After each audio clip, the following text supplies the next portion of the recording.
Hello, welcome to my channel. Today we are going to learn listening English with a story. The camping trip. The Smith family was getting ready for a camping trip. It was Mr. and Mrs. Smith and their two children, Emily and Jack. Emily was 10 years old and Jack was 8. They were all very excited. Are we almost ready? Jack asked, jumping up and down. Almost, Mr. Smith said, smiling. Just a few more things to pack. Mrs. Smith was packing food into a big cooler. Emily was helping her. Did we pack marshmallows? Emily asked. Yes, we did, Mrs. Smith laughed. No camping trip is complete without marshmallows. Mr. Smith was packing the tent and sleeping bags in the car. Jack was carrying his backpack. It had his favorite toys and books in it. Finally, everything was packed.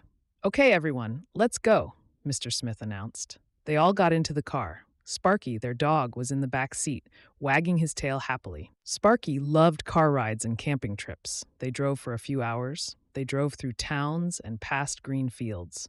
Emily and Jack looked out the windows and pointed at cows and horses. Are we there yet?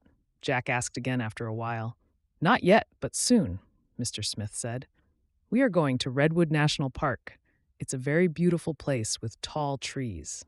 When they arrived at the park, they were amazed. The trees were huge and very tall. They looked like they touched the sky. Wow, Emily and Jack said at the same time. They found their campsite and started to set up the tent.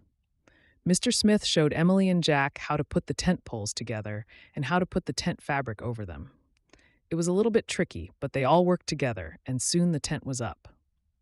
Great job, team, Mr. Smith said. Now let's unpack and get settled. They unpacked their sleeping bags and put them inside the tent. Mrs. Smith started to prepare dinner. They were going to cook hot dogs over a campfire. Mr. Smith and the kids gathered firewood. They found dry branches and twigs in the forest. They made a pile of wood near the campfire pit. Mr. Smith showed Jack how to use a lighter to start the campfire. With a little help from Mr. Smith, Jack lit the wood, and soon they had a nice, warm fire. Mrs. Smith cooked the hot dogs over the fire. The hot dogs smelled delicious. They roasted marshmallows, too. Emily and Jack loved roasted marshmallows. They became gooey and sweet. After dinner, they sat around the campfire and told stories. Mr. Smith told funny stories about when he was a kid. Mrs. Smith told scary stories about ghosts in the forest. Emily and Jack listened with wide eyes. Sparky sat close to them, enjoying the warmth of the fire. As it got darker, the stars came out. The sky was full of bright stars. They looked very beautiful in the dark forest. Mr. Smith pointed at the stars. Look, kids. Can you see the Big Dipper? He asked.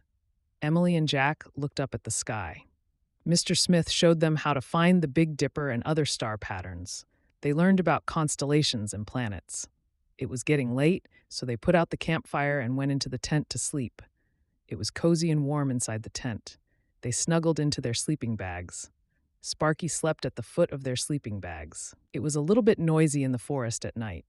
They could hear crickets chirping and owls hooting. At first, Emily and Jack were a little scared of the sounds, but Mr. and Mrs. Smith told them that it was just the sounds of nature and there was nothing to be afraid of. Soon, everyone fell asleep. In the morning, the sun woke them up. The forest was bright and beautiful in the morning light. Birds were singing, and the air smelled fresh and clean. They got out of the tent and stretched. Good morning, campers, Mr. Smith said cheerfully. Good morning, Emily and Jack replied. Mrs. Smith cooked breakfast on a small camping stove. They had pancakes and syrup and hot chocolate. Breakfast tasted extra good in the fresh air. After breakfast, they went for a hike in the forest. They followed a trail that went through the tall redwood trees. The trees were so big that they could barely see the tops. Mr. Smith told them about the redwood trees.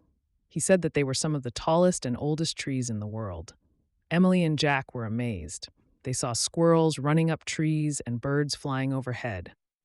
Sparky ran ahead of them on the trail, sniffing everything. They hiked for a few hours. They stopped to rest by a small stream. They dipped their feet in the cool water. It felt very refreshing. In the afternoon, they went back to their campsite.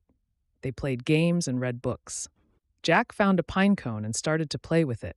Emily drew pictures of the redwood trees in her notebook. In the evening, they had another campfire. They cooked dinner again and roasted more marshmallows. They told more stories and looked at the stars again. They spent 2 nights camping in Redwood National Park. They had so much fun. They loved sleeping in the tent, cooking over the campfire, hiking in the forest, and seeing the tall trees and bright stars. On the last day, they packed up their tent and everything else. They were a little bit sad to leave the park, but they were also happy to go home and sleep in their own beds. "This was the best camping trip ever," Jack said as they drove away. "I agree," Emily said. "I loved the redwood trees and the campfire stories." "Me too," Mrs. Smith said. "We should do this again soon." "Definitely," Mr. Smith said. "Camping is a great way to spend time together as a family and enjoy nature." Sparky barked happily from the back seat, as if he agreed too. The Smith family went home tired but happy. They had made wonderful memories on their camping trip. They knew they would always remember their adventure in Redwood National Park and the tall, amazing trees. And they knew that spending time in nature and being together as a family was the best kind of adventure of all. Hope you enjoyed the story. Please like and subscribe to my channel for more stories like this. Thank you.